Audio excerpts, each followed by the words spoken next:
Oke lah, sekarang pada bagian kalot. Nah, maaf ya kalau saya salah pengucapan dan versi bahasa Inggrisnya itu yang baik dan benar. Saya emang lemah dalam bahasa Inggris.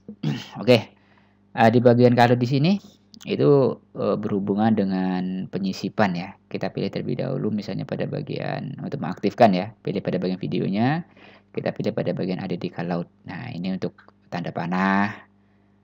Biasanya ini kita gunakan untuk tutorial ya, pendidikan misalnya bagi guru-guru TIK ataupun guru-guru yang lainnya yang menggunakan bahan bantu software yang diinstal pada komputer. Bisa dilihat di sini banyak sekali fitur-fitur yang bisa kita lakukan terhadap Callout atau fitur Callout ya yang ada pada fitur Callout. Caranya sangat mudah sekali. Bisa diklik sendiri atau dicoba sendiri maksud saya. Oke, ini kan ada contoh nih. Itu dia tampilannya. Jadi bisa kita berikan penandaan gitu kan terhadap poin penting pada video yang kita berikan atau kita bagikan. Kita coba lagi misalnya pada bagian ini untuk penandaan. Nah, kalau para sedulur mengikuti tutorial-tutorial saya buat, ya seperti ini caranya gitu ya. Saya mampunya hanya menggunakan aplikasi yang mendukung, bisa dan bermanfaat manfaat. Jadi di Kalut ini bisalah para sedulur coba sendiri gimana sih cara menggunakannya. Jadi bisa dilihatkan pada tutorial video ini. Nah, caranya gitu pada bagian Kalut. Nah, ini ya misalnya kita berikan oke. Dia akan untuk membuat Kalut baru klik pada videonya ya atau durasi videonya misalnya ingin kita tambahkan. Misalnya ini. Nah, ini hanya untuk memberikan penandaan bisa dicoba sendiri oleh para sedulur. Itu untuk memilih ya sesuatu pada bagian mouse-nya atau poin daripada file yang kita pilih. Oke lah, bisa dites sendiri kok itu. Misalnya pada ini blur. Nah, ini biasanya kita gunakan untuk sensor dah. Misal di situ ada video yang enggak kurang baik gitu atau gambar kurang baik bisa kita blur, pilih saja. Nah, itu dia itu kan akhirnya blur. Atau kita pilih pada bagian ini hanya menampilkan bagian yang kita pilih saja.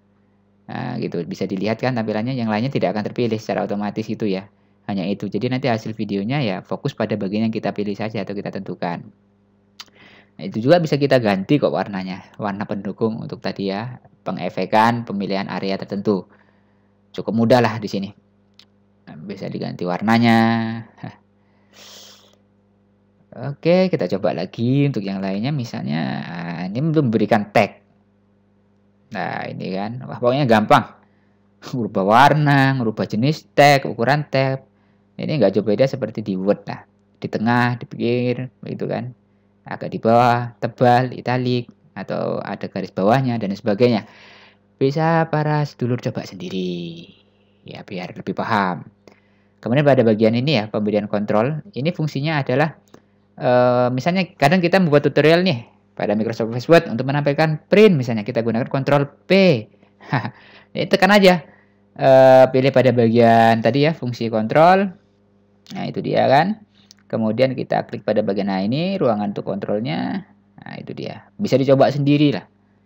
Ini juga bisa diperbesar dan juga bisa diperkecil. Jadi aplikasi Camtasia Studio ini sangat-sangat mendukung untuk pendidikan utamanya. Untuk memberikan tutorial yang jelas dan gamblang kaitannya dengan komputer tentunya.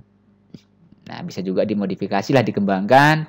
Misalnya kita masukkan file Photoshop gitu ya, foto-foto sebagai penunjuk agar orang lain itu paham dan lebih paham lagi dengan tutorial yang kita berikan.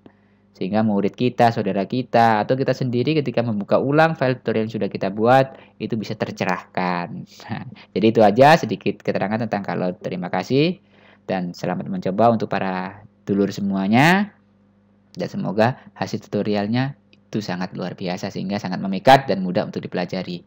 Terima kasih.